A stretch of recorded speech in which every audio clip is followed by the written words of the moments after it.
شبكة الأمجاد الإسلامية تقدم هبت كالريح كالريح كالريح قوية، شبت كالنار كالنار كالنار وضية. هبت كالريح كالريح كالريح قوية، شبت كالنار كالنار كالنار وضية. سارت بالعزم فتية طارت كالصقر أبية، سارت بالعزم فتية طارت كالصقر أبية. أهلا أهلا قافلتي يا قافلة المهنية. هبت كالريح كالريح كالريح قوية، شبت كالنار كالنار كالنار وضية. هبت كالريح كالريح كالريح قوية، شبت كالنار كالنار كالنار وضية. سارت بالعزم فتية طارت كالصقر أبية، سارت بالعزم فتية طارت كالصقر أبية. أهلا أهلا قافلتي يا قافلة المهنية. هيا جيل المستقبل نسعى ونجد ونعمل، نرقى دوما للأفضل دون العليا لا نقبل. هيا جيل المستقبل نسعى ونجد ونعمل، نرقى دوما للأفضل دون العليا لا نقبل. أهلا أهلا قافلتي أهلا أهلا قافلتي أهلا أهلا قافلتي يا قافلة المهنية. كالريح قوية، شبت كالنار كالنار كالنار وضية. هبت كالريح كالريح كالريح قوية، شبت كالنار كالنار كالنار وضية. سارت بالعزم فتية طارت كالصقر أبية، سارت بالعزم فتية طارت كالصقر أبية. أهلا أهلا قافلتي يا قافلة المهنية. سيروا يا صحبي حتى نتعلم مهنا شتى، سيروا يا صحبي حتى نتعلم مهنا شتى. نتقن 5 أو 6 ونعول أخا أو أختا، نتقن 5 أو 6 ونعول أخا أو أختا. أهلا أهلا قافلتي أهلا أهلا قافلتي أهلا أهلا قافلتي. كالريح قوية، شبت كالنار كالنار كالنار وضية. هبت كالريح كالريح كالريح قوية، شبت كالنار كالنار كالنار وضية. سرم خم کردم، از پیشانی مبارکی رسول صلی الله علیه و سلم بوسه کردم. همین حالت میگه چشمم افتاد و لبهای چون برگ گلی رسول صلی الله علیه و سلم مثل لبهای ماهی میجمید. میگه گوش من نزد لبهای مبارکش بردم که خداوند رسول الله چی میگفته باشد؟ میگه که میگفت امتی امتی امتی. پیغمبری که حیاتش به امتی گفتن رفت و هرگز راحت دنیا را ندید، برای این امت در درون لحدم امت در روز قیامتم امت تا زیر عرش امت گفته می رود، تا زیر عرش. میگوید که دوزخ میبرارن مثل بقیه که در درون تاریکی میبانیش و روشنایی که برو آوردی دیوانگی میکند. جهنم را 70,000 ملائکه با زنجیرها بستگی میارند در میدان حشر. جهنم به همون بزرگیش حمله بر سوی مردم میکند. 70,000 ملائکه بزرگ زنجیرها را میکشند تا دوزخ را به جای خود بشنانند، حمله میکند. عاقبت حمله میکند، از دست این ملائکه کنده میکند و سوی مردم میآید. تمام پیغمبران دوزانو میزنند و نفسی میگویند، تمام پیغمبران و نفسی میگویند، اما رسول الله میگوید و امتی و امتی میگوید. مردم بعضی ها ثواب جهاد میپرتایند تا که علاوه خاموش کنند. کوه علاوه مساد است، سیل علاوه مساد است، علاوه جهنم. و تکون الجبال کالعهن المنفوش. اون همه علاوه است که بلندترین کوه دنیا را به نزدیکیش بیاد و آبش میکند. حرارت گرمی او را دهن انسان جرأت نمیکند که بزند. خدا گفت و تکون الجبال کالعهن المنفوش. استعیذ بالله یا ایها الذین آمنوا قوا انفسکم و اهلیکم نارا وقودها الناس والحجاره. خداوند میگه که دوزخ چنان حرارتش بلند است که حزب دوزخ انسان است، سنگ انسان است، سنگ. همین کوهی بلند آتش و سوی مردم میاد. مردم ثواب جهاد میپرتایند، خاموش نمیشوند. ثواب روزه میپرتن، ثواب حج میپرتن، ثواب زکات میپرتن. هیچ چیز خاموش کرده نمیتواند این آتش. چرا؟ زیرا اینکه همه عبادت ها ریا بود، همه عبادت ها خسکی بود، مخلصانه نبود، خالصانه نبود، تنها برای رضای خدا نبود. مردک نماز میخونه ریا، مسجد میاد ریا، خدایی میکنه ریا، حج میره ریا، قرآن میخونه ریا، عبادت میکنه ریا. والله عبادت با ریا چی در کار است؟ چی در کار است؟ حضرت مولا میگوید نمازی که در او صدق و صفا نیست، اگر در کعبه بگذاریش روا نیست. وقت نماز صدق نداشته باشه، محبت نداشته باشه، در درون کعبه هم که بخوانی فایده نداره. حضرت علی کرم الله وجهه روایت میکنه که نماز میخوام، حالت الله اکبر تحریمه میبست، وجودش لرزه میگرفت، از دستی لرزه کردن قریب کتفاش کنده میشه زمین میافتاد، رنگ روش مثل گل خار زرد میشد. میگفت که یا امیرالمومنین شما چرا در حالت نماز خواندن اینقدر میلرزید، اینقدر انداماتون به لرزه میاد؟ گفت که میترسم که در بالای جای نماز با خدا که وقتی صحبت میکنم میگم بی ادبی از من رخ ندهد. من میترسم در پیشگاه خدا کمبودی نکنم. این است لرزه ای من از خدا. اونا این قدر میترسیدن. ما نماز میخونیم چنان بتشویش، الله اکبر تحریمه میبندیم، هوشمان در بازار، هوشمان در خانه، هوشمان در کوچه، هوشمان در گاو، هوشمان در خر و در زمین. ما این نماز چی میشه باشد؟ رکوعی نداریم مناسب، سجده نداریم مناسب. پیامبر صلی الله علیه و سلم میگویند که قال رسول الله صلی الله علیه و سلم صلوا کما رأیتمونی اصلی. نماز بخوانید ای امتی من همچنانه که پیغمبر تو نماز خواند. نماز پیغمبر بخوان. نماز صبر دارد، نماز خشوع دارد، نماز خضوع دارد، نماز عشق دارد، نماز محبت دارد. اگر نماز رسول الله نباشد از نماز چه فایده گرفتی؟ هیچ فایده ای نگرفتی. خواجه باغ داری، باغ دارم تمام. بیسوزاند الان رسول الله میگه سراسیموار آب پاش بکند، با مجرد پاش کردن آب کوه بلند آتش خاموش می شود. رسول اکرم صلی الله علیه و سر در سجده الهی ماندن، خدا را شکر. یا جبرئیل چه آب بود این کدام آب بود که علاوه دوزخ خاموش کرد؟ ببین بریزان قطره اشکه که من هستم خریدارش، بیاور ذره اخلاص که دریا کردنش با من. یا رسول الله این آب چشم امتی تو بود. هر قطره که ریزاندم در صحبت ها، در جمعه ها، در معرکه ها، در مراسم ها، من او را در پیاله جمع کرده بودم در این کاس. انا همون آب چشم امتت بود که کوه بلند آتش را خاموش کرد.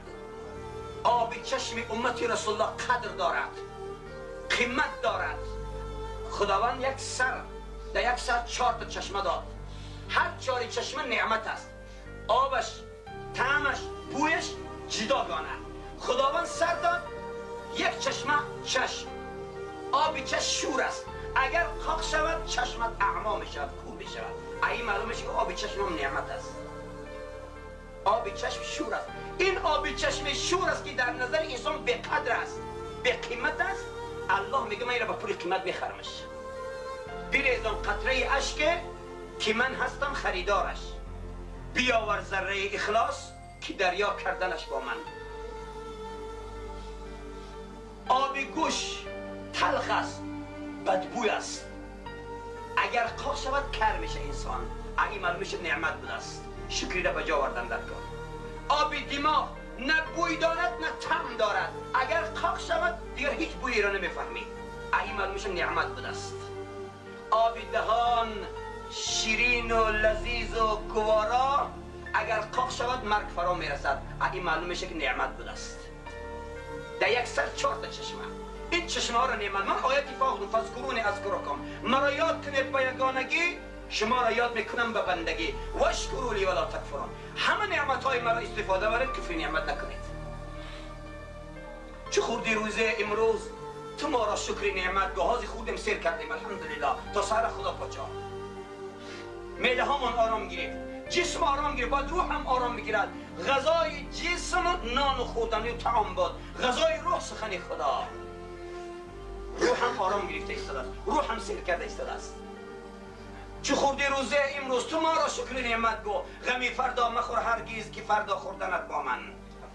غمی پگره نخور برادر، رزاق عالم همه را خورانساد است. بسم الله الرحمن الرحیم، به نام خداوند بخشنده بی نهایت مهربان. ترجمهش خدا بسیار مهربان است بر مؤمنان بر کافران. خدا بخشنده است بر مؤمنان بر کافران، اما رزق دهنده است بر مؤمن و کافر. او رزق میدهد بر مؤمن و کافر، او بخیل نیست. یک زمان نزدی حضرت ابراهیم علیه السلام یک مرد یهودی آمد، گفت که خیلی عمر طولانی داشت، گفت که خلیل خدا، فهمیدم که تو خیلی مردی سخاوتمندی، چند روز است که چیز خوردگی نیستم، برای من یک ایده طعام بیته که بخورم اشکام سیر کنه. گفت که اوقات ابراهیم، طعام ابراهیم برای یهودیای کافر نیست، من نمیتونم.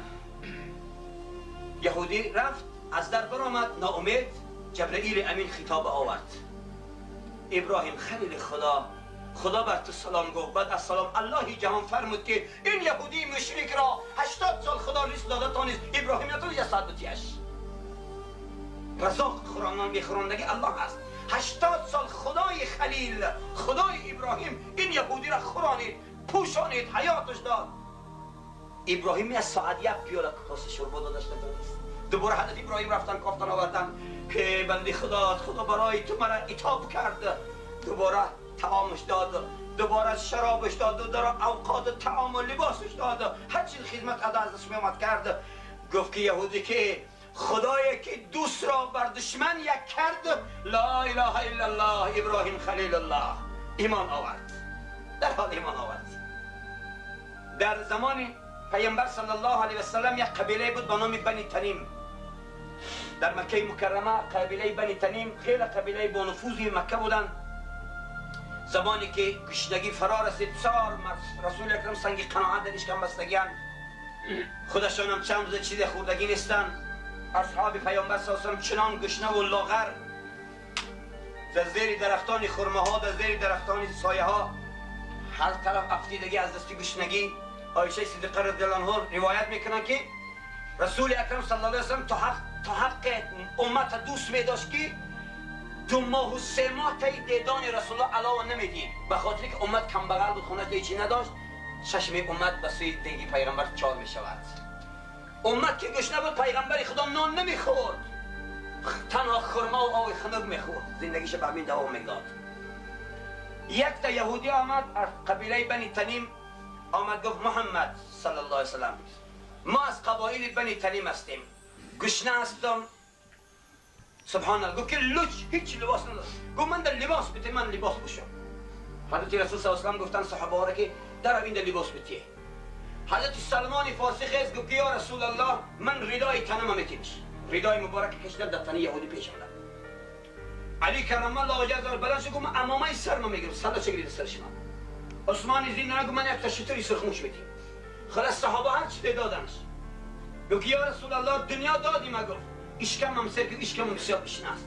گفت چند روز از هیچی نخوردی؟ گفت 3 روز. گفت شیرهای درگاه میبینی هفته ها هیچی نخوردن. اگه منتظر الله جهان شو، خداوند چی داده نصیبم باشه همون رو میبینیم، دیگر ما هیچی دادن. لیکن به هر حال که تو مهمان مایی، تو از دین ما بیگانه ای، ما باید تو از درگاه خود ناامید نکنیم. صحابه ها را گفت کدام دخانت یا برجن نان داشته باشی همین را بودی. سلمان فارسی از شهر جاجی اصفهان ایران بلند شد و محضر پاک رسول صلی الله علیه و سلم گفت اشهد ان لا اله الا الله و اشهد ان محمدا عبده و رسوله. بیگانه بود، آل رسول الله شد. رسول الله میگفتن سلمان من اهل البیت، سلمان از من است، من از سلمانم، سلمان از اولادی من است، سلمان اهل بیت من است، فرزندی من است، او خیش تبالی من است. میگفت از شهر ایران رفته بود جاجی اصفهان.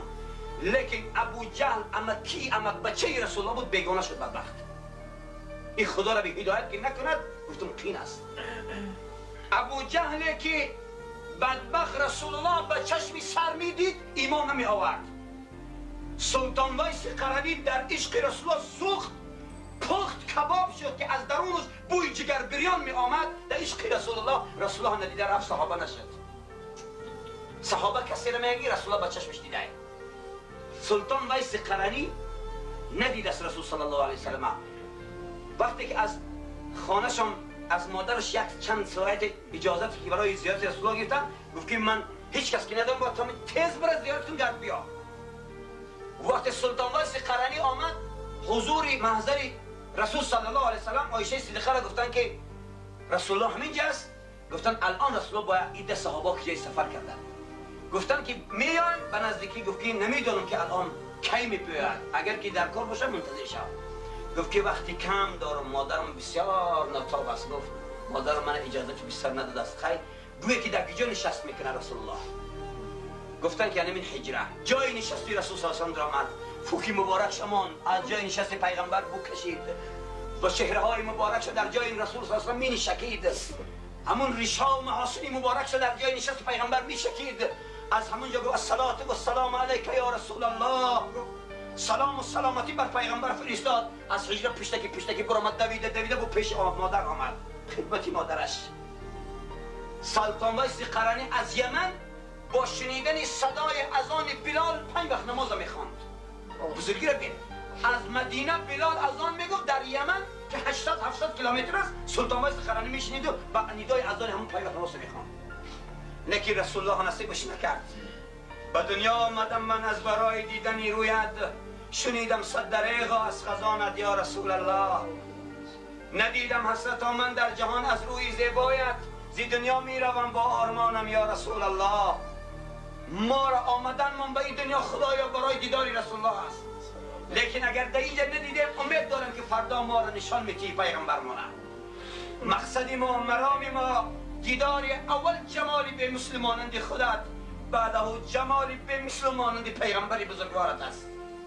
امید همه امت همین است، امید آرزوی همه امت همین است که ما را مهرش به جان خریدیم، ما مصطفی ندیدیم، نام خوشش شنیدیم. صلی علی محمد.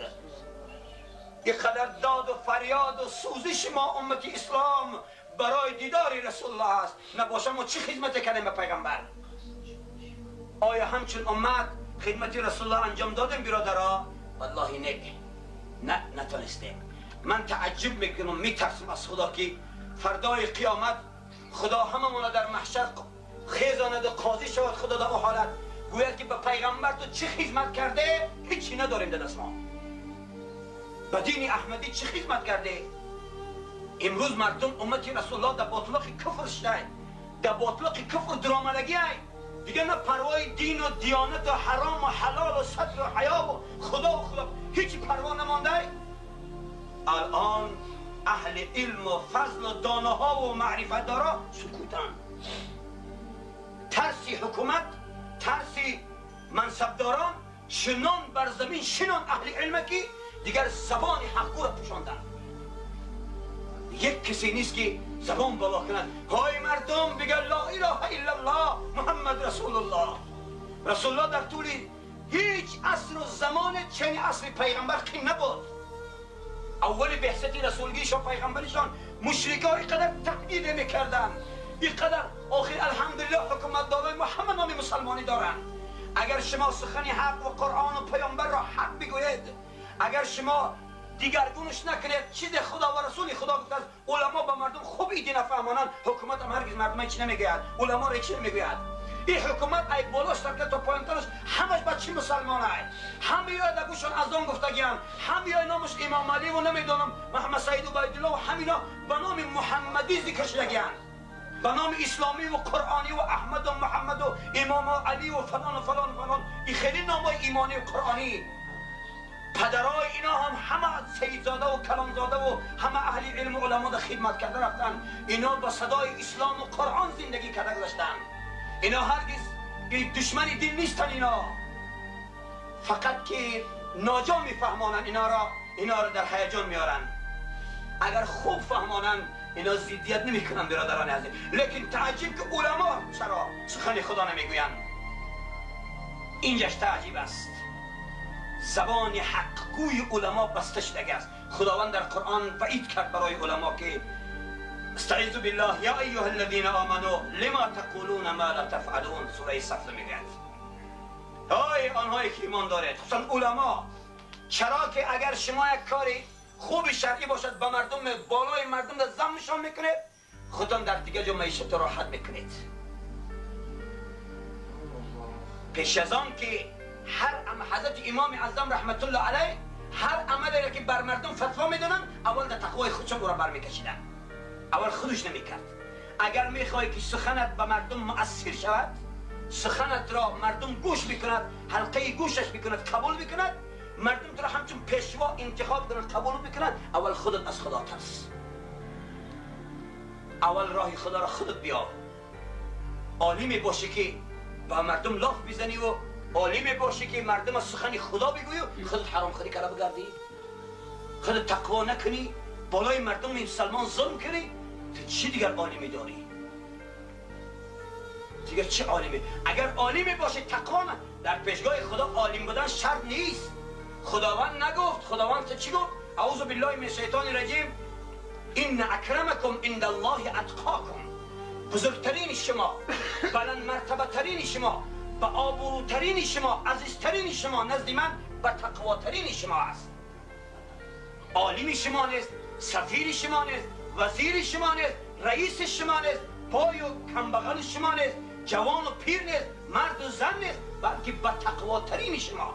یک کودک از این خلق از تقوا داره و از من بهتر است. یک کسی که هیچ علم نداره لیکن تقوا داره، ترس خدا داره، این بهتر است از اون که عالمی که علم داره و تقوا ندارد. تقوا باید پیشه کرد. تقوا. حضرت عمر فاروق رضی الله عنهما چنان ذاتی بودن که خداوند گفت رضی الله عنهم و رضوا عنه، من از اینا راضیم، گفت شما راضی باشید. 10 نفر خدا در قرآن اعلانی راضگی داد، از اینا من راضی هستم ای مردم، شما راضی باشه. اشرم ابوبکر، عمر، عثمان، علی، طلحه، زید، زبیر، طلحه و سعد بن ابی وقاص، عبدالرحمن بن عوف، خدا راضی شد از اینا. عمر ابن خطاب رضی الله عنهما تا حد تقواشون زیاد بود که گفت که اگر یک پم در درونی در جنت باشه، یک پم در بیرونی جنت باشه، هنوز هم خدا میترسم. یک پم در درونی در جنت های، یک پم ای در جنت بیرون، حاضر من خدا میترسم. دیگر خدا پرستی ممکن میشه بیرون. و این خاطر میخواهم که برای برادر عزیزم فیروز جان 2 دقیقه صحبت میکنم، یک نصیحت و وصیت همچون برادر براش میکنم. انشالله بعد او دعا میکنیم بعد قاریا یک شاید که الان نظمه چی کنم. خداوند پاک برادر عزیزم فیروز جان یک باری وزبین امروز به دوستی تو میگذارد، یعنی تو آیله دار میشوی. خدا نصیبت کند به همون روزه که دست عروس تقپی و با خرسنده عروس تو به این خانه بیاری. خداوند خدا و عروس توفیق عنایت فرماید که هر دو حقتان خدمت پدر و مادر انجام تیه، در زندگی خدمت اینا را کنه و دعای اینها را گیره. انشاءالله فردا شما هم پدر میشه و عائله تو عروسی تو مادر میشه، با فرزندان شما انشاءالله امید دارم که مثل شما خدمت پدر و مادر میکنه. نصیحتی من اول برای شما فیروز جان این است که 5 وقت نماز در وقتش ادا کن، با جماعت حرکت کن که 5 وقت نماز در وقتش خوانی. دویم نصیحتی من بر تو این است که از خدای خودت ترس، همچنانه که اصحاب پیغمبر میترسیدند. حرکت کن که به سوی حرام هرگز قدم نزنی. حرام خدا را حرام دان، حلال خدا را حلال دان، زندگی خوبی شایسته کن. سوم نصیحتی من بر تو همین است که با زنت معامله خوب کن، با زنت شیرین سخنی کن. پیغمبر خدا میگه بهترین امت همان امتی که با زنش معامله خوب دارد.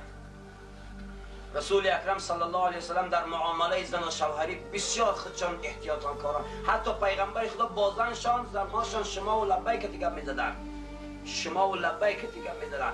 حتی زناشان چنان حد با حد دوست میدادن، در زندگی دست یاری دراز میکردن. پیغمبر خدا از مسجد گاه می آمد، میدن که حضرت خدیجه کبرا یا که دیگر ازواج مطهرا یگان کاری در مشغول بودن، خودشان یک کاری دیگه میکردن. خودشان گاه جاگهشون میپرفتن، خودشان گاه چایشون میکردن میخوردن، گاه لباسشون خودشان میپوشیدن. چوب هم شکسته، علاو هم کرده، حتی شترها و بوزا هم جوشیده، تگی پای مالای هم رفته. خدمت کردن در زن این دیوسی را نشان نمیتید، این بقدر شده، این سنت پیغمبری بزرگوار است. در زندگی در زناتان دست یاری دراز کردن این سنت رسول الله است. این به عقلی و به آبرویی شما این معنی نداره که همه زن شده او رابر نیست، او آهن نیست، او چوب نیست که همه کاری زندگی در گردن همون باشه. نه، او هم گاه میخواهد که استراحت کند، او هم گاه میخواهد که درباره تو بشینه ای تو بو بکشد، او هم میخواهد همه کار در برگردن همون زدن عیبی ادب انسانی نیست. بعد نسبت زنات هرگز حقارت دشنام نکن. مادری او را، پدری او را، خواهری او را. بسیاری بچه ها را میدانم که در زندگی حتی مادری زن شقارت میکرده است. این بسیار مادری زن بر تو مادر است فیروز جان.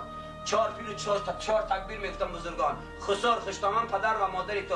پدر و مادری تو بر اون کلین پدر و مادر است و پدر مادری او برای چند پدر و مادر است. گناهگاری کلان میشه اگر حرکت کنه زندگی را خوب کنه. زندگیتان خرسندانه گذرد، زندگیتان با خنده و با خرسندی و با بازی و نیرنگ گذرد. انشاءالله هیچ کمبودی در تو نمی آید. هم خودت خرسند، هم پدر و مادرت خرسند.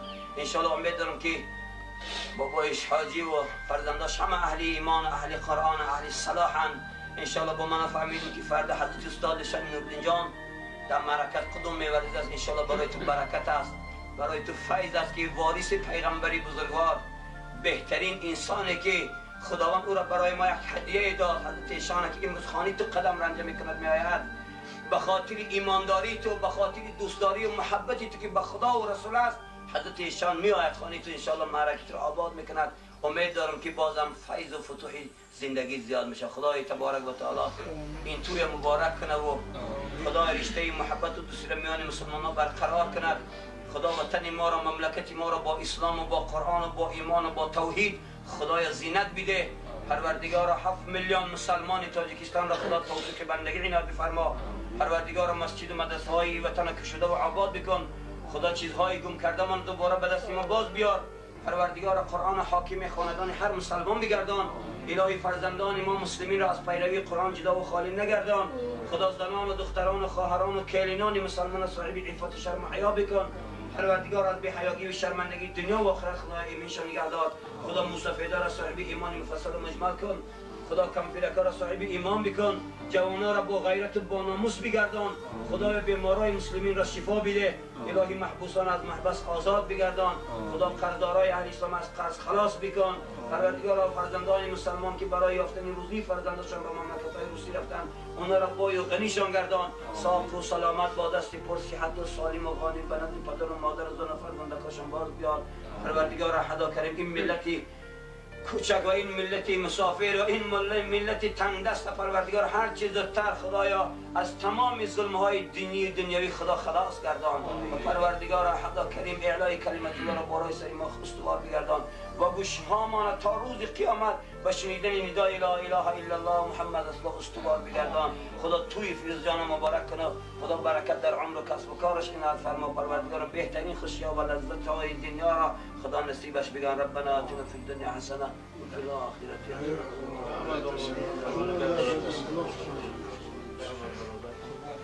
الذي هو أشبعنا وأنعم علينا. خیلی کردم آدی مکان برکم خدای تعالی خوشا پیر شوان و پروردگار و فرزندهای صالح به دنیا برای دنیا برحمت کنه. خوش آمده خوش آمده.